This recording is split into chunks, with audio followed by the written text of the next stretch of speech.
Hello बच्चों, ये प्रश्न को देखते हैं। तो प्रश्न में दर्शाया संक्रमण तत्वों को किस प्रकार वर्गीकृत किया जा सकता है। आइए मुख्य अवधारणा की चर्चा करते हैं। मुख्य अवधारणा। तो यहाँ से अगर हम देखें तो प्रश्न में क्या पूछा गया, संक्रमण तत्वों को किस प्रकार वर्गीकृत किया जा सकता है। तो यहाँ से अगर हम देखें तो जो हमारे संक्रमण तत्व होते हैं, इनके बाहरी कक्षक के जो हमारे इलेक्ट्रॉन होते हैं वो हमारे n-1 डी कक्षकों में भरे जाते हैं। तो यहाँ से अगर हम देखें जो हमारे संक्रमण तत्व है इनको 4 श्रेणियों में विभाजित किया गया है। तो यहाँ से अगर हम देखें तो ये हमारे 4 श्रेणी कौन कौन से हैं। तो पहले अगर हम श्रेणी देखें तो इसको हम क्या कहते हैं, प्रथम संक्रमण श्रेणी कहते हैं। प्रथम संक्रमण श्रेणी। अगर दूसरा देखें, दूसरा हमारा क्या होता है, द्वितीयक संक्रमण श्रेणी। और अगर हम तीसरा देखें तो तीसरा हमारा क्या है, तृतीयक संक्रमण श्रेणी। और यहाँ से अगर देखें तो जो हमारा चौथा होता है ये हमारा क्या होता है, चतुर्थ संक्रमण श्रेणी। तो यहाँ से अगर हम देखें तो जो हमारा प्रथम है इसको हम क्या कहते हैं, इसमें 3D श्रेणी। और इसमें जो हमारे तत्व आते हैं वो हमारे क्या होते हैं, Sc से लेकर के जिंक तक, Zn। जो में हमारा क्या होता है, इसका परमाणु क्रमांक होता है Sc का 21, और यहाँ पे जिंक क्या होता है 30।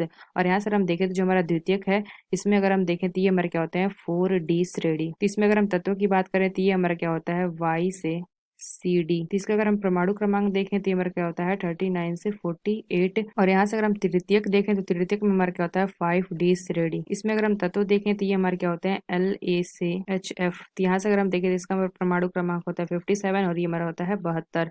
और यहाँ से अगर हम देखें तो जो हमारा चतुर्थ है तो ये हमारे क्या होते हैं 3D श्रेणी के। तो ये हमारे क्या होते हैं 6D श्रेणी। इसमें अगर हम तत्व देखें कौन कौन से तत्व आते हैं तो यहाँ से अगर हम देखें तो इसमें हमारे तत्व आते हैं SC से RF। तो इसका अगर परमाणु क्रमांक देखें तो हमारा होता है 89। और यहाँ से अगर इसका परमाणु क्रमांक देखें तो हमारा होता है 104। तो यहाँ से अगर हम देखें तो इसमें हमारे क्या होते हैं, ये हमारे 6D श्रेणी में आते हैं। तो यहाँ से हमने क्या देखा, जो हमारा संक्रमण तत्व है इसको वर्गीकृत किया है हमने 4 भागों में, प्रथम श्रेणी, द्वितीय श्रेणी, तृतीय श्रेणी तथा चतुर्थ श्रेणी।